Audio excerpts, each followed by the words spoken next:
John Astronomy from Talking Metal here at the Gibson Guitar Showroom in New York City with legendary guitar player Ace Frehley. What's up, Ace? How's it hanging, John? Not too bad. So, Ace, we are going to talk about the brand new album, Anomaly, which you played me the other day, and it is amazing, but I first have to tell you that I got to thank you for over 20 plus years you went out of your way to be cool to me, and I really appreciate it. Yeah, I remember you coming backstage at the Kiss shows with your mom and dad. I mean, that's how long ago it was. Yep. Let's talk some Anomaly. Now, this is your first solo album in 20 years, and most Kiss fans know that your solo album from Kiss was the most successful of all four. Did you have pressure because you had to live up to that success? Somewhat. I mean, you don't do a studio album in 20 years. It better be, what everybody's expecting. I believe I've delivered the goods. I'm real happy with the way the mixes turned out. I couldn't feel better about this product right now. I kind of feel right now the way I felt after I mixed that first solo album with New York Groove on it. I kind of was listening to it in my car and I said, this is the shit. And I kind of feel that way again 31 years later. There's so many great tracks on the record. One of my favorites is Pain in the Neck, and what was really cool is back in the recording process when you were at Schoolhouse Studios in Manhattan, I delivered a bass down to you guys. Oh, I remember that day. Yeah. Yeah. And you let me hear an instrumental track. You sang it just to me like off of a sheet of paper, and that was a killer experience, man. I love that tune. What is the inspiration behind Pain in the Neck? My wife actually thought it was about her. But it's probably I probably wrote that about all the women I've known who have sometimes been a pain in the neck from time to time.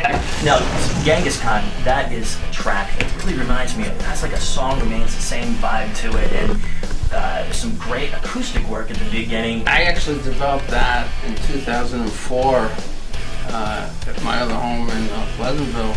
I just wrote that on an acoustic guitar, and amazingly enough, when I wrote it, I kind of pictured everything that's on it right now. It was all in my head, but it took 5 years to get it down. I'm doing everything on that, except I have a couple of gals singing backgrounds on it, and Anton's playing drums. Anton did a fabulous drum track on that. No doubt about it. You mentioned you have some special guests, and Meatloaf's daughter, Pearl, is on Genghis Khan.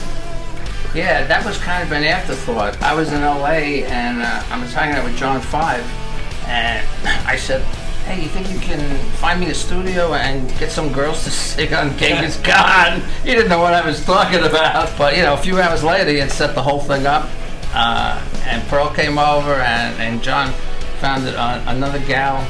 We gotta find out her name. Sweet girl. One of the tunes on the record, Sister, is a song that you've had and you've played live before, and I'm so glad that it finally is on a record. Well, I read my fan mail and I listen to what the fans say, and everybody really wanted me to do that song. One of the closing tunes on the record, the track is called Fractured Quantum, and this is the fourth song in the Fractured Mirror series. How did you come up with a brand new version of it? I've always had different guitar parts and snippets, and that's kind of the way all those instrumentals come about. You start with one part and then you take another part, and then I pulled another part from a different song and I incorporated it in Fractured Quantum. I also used the same guitar effect I used in Fractured Mirror, where I used the double neck. I'm playing the figure on one neck, but I'm using the pickup on the other neck. So basically you're just picking up the bell resonance sound of the figure I was playing, and I ended the track with that. Pretty cool. So speaking of Gibson guitars, we're here at the Gibson showroom, and you are working on a brand new signature model. And your signature model, I think, was the highest selling signature model to date. That's what I'm told. And it's a beautiful, I have two of them. I have this one here, which is the rare Blue Silver Sunburst Epiphone version. Ace, you've got the one and only Gibson version of this, and then I've got one of the beautiful custom shop Cherry Sunburst. Mine's in California, so I was using it on the shoot out there. If the wind wasn't out there, it would definitely be here today. Yeah, so Ace, tell me about the new one. Well, the new one's going to be a Blue Burst, flame top with special Gibson humbucking pickups and some interesting features. I think on the headstock is going to be kind of the the image that's on my CD cover, you know, on Anomaly. So I think it looks great, and I'm just waiting for them to put up the finishing touches on so we can reveal it to the world. So Ace, after the record comes out in September, do you have plans to take it out on the road? Absolutely. Yeah, we don't have a tour booked at this point. We're just, you know, trying to put it all together, and I'm sure by the fall we'll have something in place. Taking it to a little bit of a different direction here.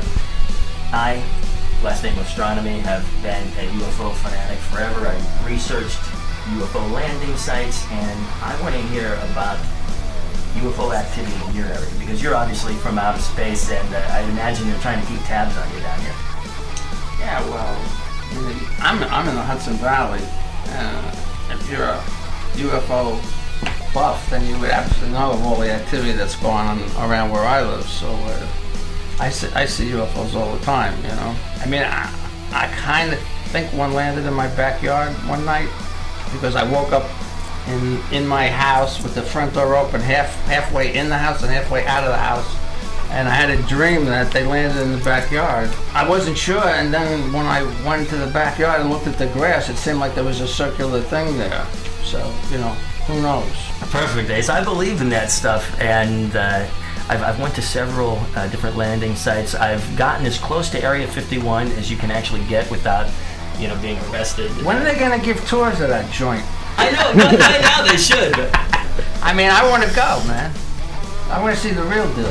So Ace, you played the track Outer Space, which is going to be the first single on Anomaly. And it's also on the commercial. Absolutely. The commercial is amazing. So here's my take, and you tell me if I got it.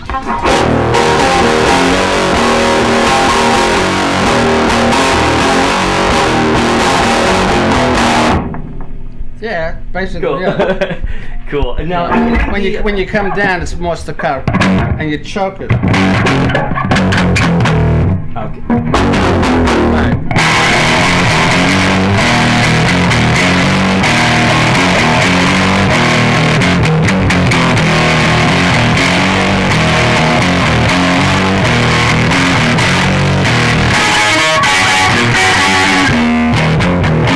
That's pretty much it. Cool. Can we play it together? Sure. Okay. 1, 2, 3, 4.